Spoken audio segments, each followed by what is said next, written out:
Before there was a Second World War, there was a First World War.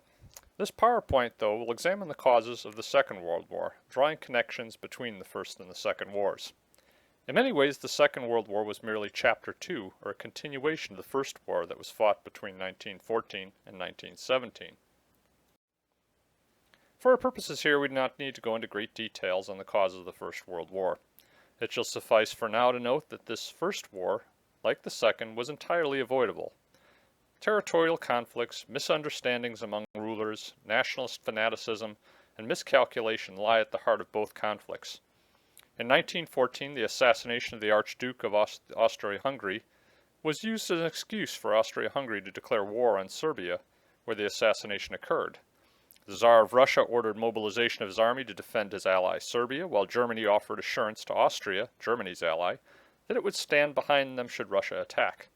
Fearful that Russia's ally France would open a second front against Germany by attacking in the west, Germany mobilized forces both in the east and west, putting in motion a war plan that called for a swift attack against France at its weakest defense along its border with Belgium. This in order to quickly knock France out by turning the bulk of its force east to fight Russia. Britain declared war against Germany, allegedly in defense of Belgium, but more likely to protect its commercial dominance of Europe than under challenge from a rapidly industrializing German state.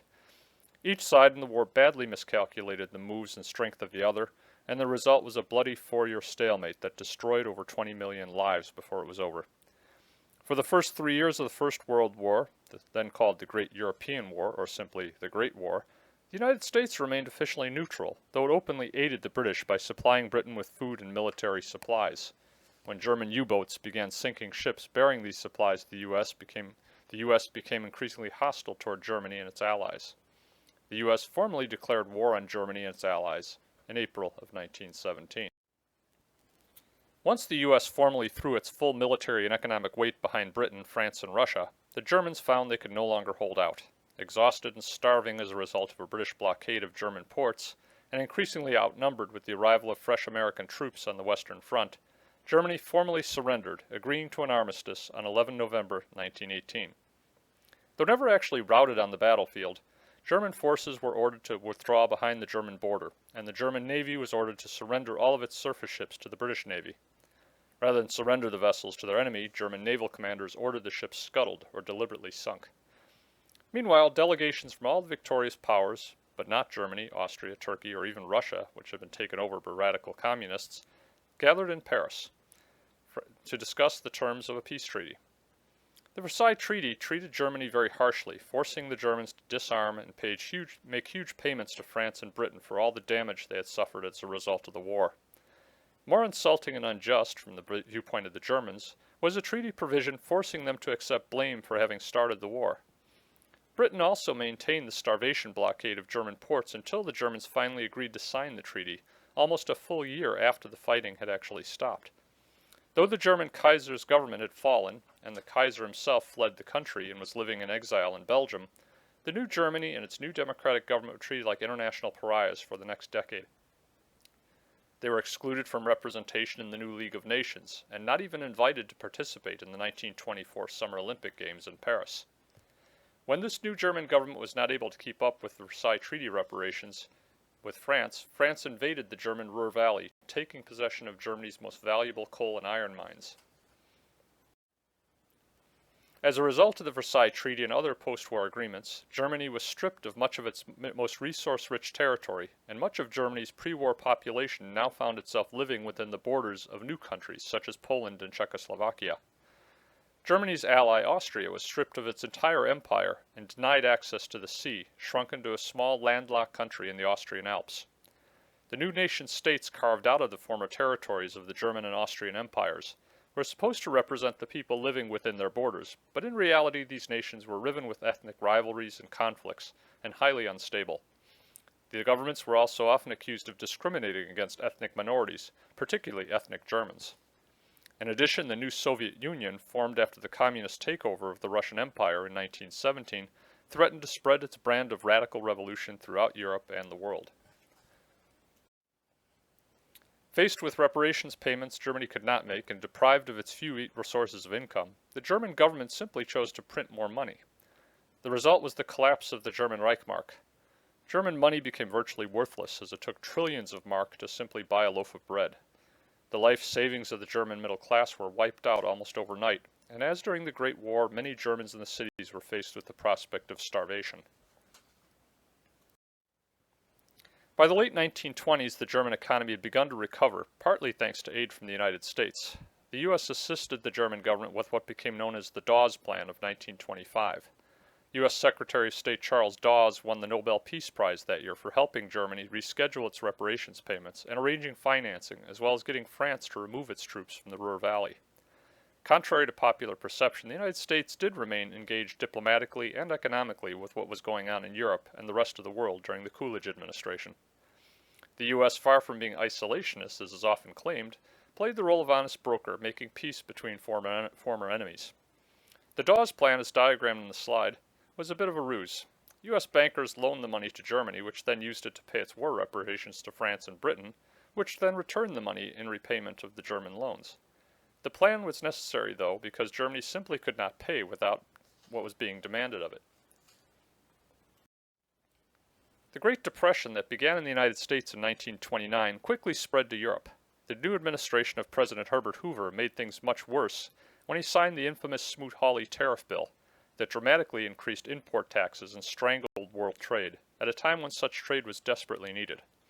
Once again, Germany faced economic collapse and starvation. It was fertile ground for fanatics and demagogues to win over the desperate German voters. It is a pattern often seen in history. During desperate times, people look for a powerful leader or a man on a white horse to lead them to salvation. People grow impatient with the slow process of political compromise and half measures, and politics typically becomes more polarized or divisive. In America, the man on the white horse was Franklin Delano Roosevelt. In Italy, it was Benito Mussolini, and in Germany, the man was Adolf Hitler. Mussolini and his fascist party had consolidated political power in Italy in the mid-1920s.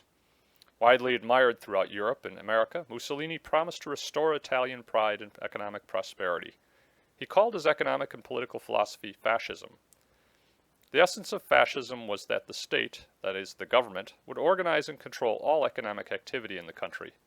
Private business owners would be forced to submit to being organized into state-run cartels or trade associations that would set prices and production targets.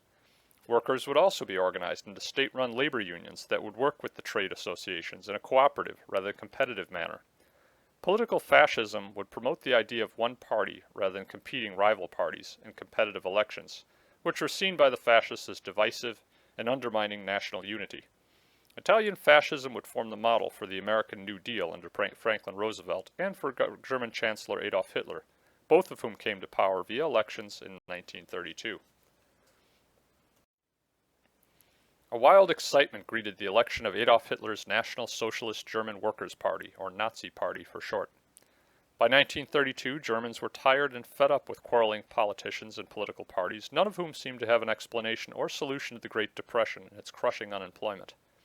Germans were also tired of being international pariahs, continually humiliated by international isolation and weakness. Only Hitler's Nazi Party seemed to offer a way out. Hitler's party, like Roosevelt's Democrats in the U.S., attracted mass support from among the lower middle classes in Germany, who had seen their fortunes wiped out in the hyperinflation of the early 20s, and then again in the Great Depression 10 years later. Like FDR, Hitler promised Germans a New Deal, guaranteeing them jobs and order, and most of all, a restoration of their pride as a nation. Himself a decorated combat veteran of the First World War, Hitler promised to undo the unjust humiliation Germany endured as a result of the Versailles Treaty of 1919. Shortly after assuming the office of Chancellor, a mysterious fire burned down the Reichstag building, where the German Reichstag, or parliament, met. Claiming the fire was part of a vast communist conspiracy to take over Germany, Hitler got the Reichstag to pass what was called the Enabling Act. The law gave the Chancellor broad powers to hunt down communists and other enemies of the regime, which Hitler had used to imprison political enemies. There was substantial evidence that the Nazis themselves actually started the Reichstag fire. The events of 1933 in Germany bear an eerie resemblance to events in 2001, when a terror attack in September of that year resulted in U.S. Congress passing the Patriot Act that gave the federal government and the president broad powers to spy and detain people on suspicion of terrorism. The standard historical narrative, bought by most Americans, is that Hitler was some kind of raving lunatic that wanted to conquer the world, Few serious historians buy that line. Germany in the 1930s had a population of about 60 million people, and was still mostly a nation of farms and small towns. Though Germany had begun to build up its military forces almost from the day Hitler took office, Germany's forces, even on the eve of war, were far smaller than the combined might of the nations surrounding Germany. Germany also spent very little on its navy and almost nothing on amphibious capability that would be necessary to project power beyond the European continent. When war broke out in September of 1939, Germany was woefully unprepared for it. Hitler's generals warned him that Germany would likely lose any conflict against the combined powers of the nations surrounding it, just as it had in the First World War. While Hitler had amassed a great deal of power within Germany, that power was by no means entirely secure. He had political rivals both inside the German Nazi Party and outside of it. The professional German military officers largely disliked and distrusted Hitler. Hitler lived in continual fear of a military coup to forcibly remove him from power. Such a coup was in fact attempted by a group of German officers near the end of the war in 1944. All it would take would be one major slip-up or sign of weakness, and Hitler and the Nazi regime would be toppled from power. In order to hold on to power, Hitler would need to continually prove himself and make good on his grandiose promises. Among those promises, he promised to restore the German economy and to right the widely perceived wrongs of the Versailles Treaty. Like Roosevelt in America, Hitler's Nazi Party embarked on a massive jobs program to employ the unemployed. Huge public works projects like the Autobahn, the world's first interstate highway, were undertaken, as well as a military buildup that was as much a jobs program as a military program. The alleged abuse of German minorities residing in the newly independent nations of Poland and Czechoslovakia also rankled Hitler, and Hitler and many Germans felt that they must secure borders, particularly against the threat posed by the Soviet Union, that continually threatened to export its communist revolution to Germany and to the rest of the world. Hitler was aided by the fact that many other European leaders also felt the Versailles Treaty had been too harsh and destabilized the political order of Europe. Other European leaders also feared the growing power of the Soviet Union and threatening hostile attitude it took toward the capitalist states of Europe. Hitler hoped to lead a European coalition of nations against the Soviet Union, and likely hoped to enlist England and perhaps even France and the United States in an effort to destroy Russian communism. It appeared at first that the rest of Europe would cooperate with Hitler's regime in restoring Germany to what Hitler felt was its rightful place among the great European nations. The International Olympic Committee awarded the 1936 Summer Olympic Games to Germany, with the Games held in the German capital of Berlin. This was quite a change from the 1924 Paris Games, when the Germans were not even invited to attend. Germany's military buildup was also accepted, even though it violated the terms of the Versailles Treaty. When Germany moved a largely symbolic military force to the west of the Rhine River, again in violation of the Versailles Treaty, France took no action to stop it. This was still German territory after all, and there was little enthusiasm for risking a war over Germany stationing German troops on German territory.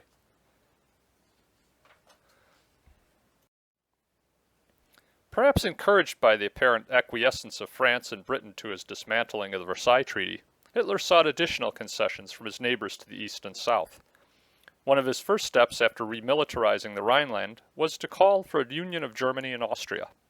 Hitler was born in Austria, but he always considered himself and all other Austrians to be Germans.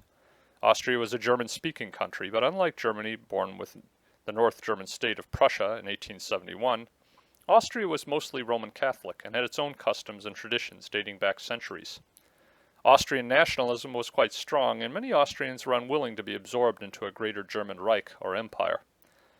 In 1938, Austrian Nazis both inside and outside of the government began to call for Anschluss, or union with Germany. Such a union would violate the Versailles Treaty and was opposed particularly by Hitler's future ally Mussolini in Italy. Mussolini, who did not want a powerful Germany on his northern border, had hoped France and Britain would stand with him and with anti-Nazis in the Austrian government to oppose the Anschluss. When Austrian Nazis and the government invited the Germans in, however, Britain and France did nothing, and Italy was unwilling to act alone. Later, Mussolini would decide it was better to join Hitler rather than try to fight him. Hitler's next diplomatic goal was the unification of the Sudeten Germans with the German Reich. As a result of the borders drawn at Versailles, millions of Germans found themselves living outside what had once been Germany and Austria. The Sudeten Germans had lived in the Austrian Empire, but now they found themselves a minority group in the new nation of Czechoslovakia. Sudeten Germans felt themselves oppressed by the Czech government and asked the new German Chancellor to help them. Hitler agreed and demanded that the Sudeten Germans be united with Germany.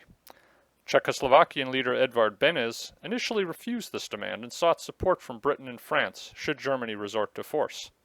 To avoid war, Hitler called for a conference to be held in the German city of Munich in 1938. It was at this Munich conference that Britain, France, and Italy agreed that Germany should govern the Sudeten Germans, despite Edvard Beneš's objections. Cheering crowds of Sudeten Germans greeted the German troops as they marched in unopposed later that year. Historians have largely condemned the concessions that Britain and France made to Germany at the Munich Conference over the Czech Sudetenland. They labeled the turnover of the Sudetens to the Germans as cowardly appeasement of a vicious bully who should have been confronted and told no. They argue that this action, more than any other, convinced Hitler that he could get away with anything, and his conviction set Europe on an inevitable course towards another world war. But was this true? Again, there is no reason to believe that Hitler had any goals beyond those openly stated. He wanted to get rid of the Versailles Treaty, and again most Europeans agreed the treaty had been unduly harsh, and he wanted readjustment of Germany's borders to incorporate ethnic Germans who wished to live in Germany.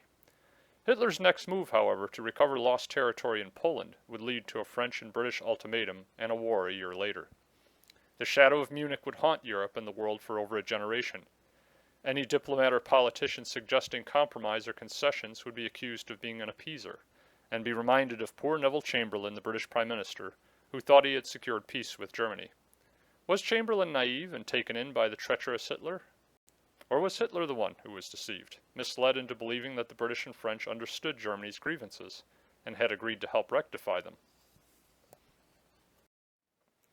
In the late summer of 1939, Hitler requested that the port city of Danzig be returned to Germany. Under the Versailles Treaty, the city had been placed under the control of the League of Nations. Hitler also requested that Germany be given free access across the territory of Pomerania, also known as the Polish Corridor, that had been taken from Germany and given to the new Polish nation in the Versailles Treaty. In return for these concessions, Hitler would recognize the new Polish borders drawn at Versailles, and he proposed a German-Polish alliance to confront the threat to both nations posed by the increasingly menacing Soviet Union to the east. Poland had a long history of conflict and occupation by Imperial Russia, and Soviet leader Joseph Stalin was known to covet Polish territory that Russia had lost in World War I.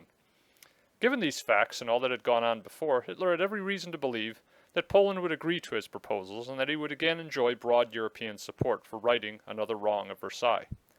It came as quite a shock to Hitler when not only did the Polish government refuse to negotiate over Danzig and the corridor, but Great Britain suddenly reversed course from a year earlier and guaranteed that should Germany press the matter militarily, England would declare war on Germany. Hitler had already committed himself, however, and gone public with his demands. Should he suddenly back down and abandon the Danzig Germans, he'd be humiliated and appear weak. In addition, increasing Polish discrimination and even physical attacks by Poles against ethnic Germans living in Poland made it difficult for Hitler to back down. Had he done so, he likely would have been removed from power in a coup. Hitler had trapped himself. Britain and France both threatened war against Germany should Germany move against Poland militarily, and the guarantee of Britain and France to go to war for Poland emboldened Poles to refuse to negotiate with Hitler. Knowing he could not possibly win a two-front war, Hitler's next move would be to seek an accommodation with the hated Soviets.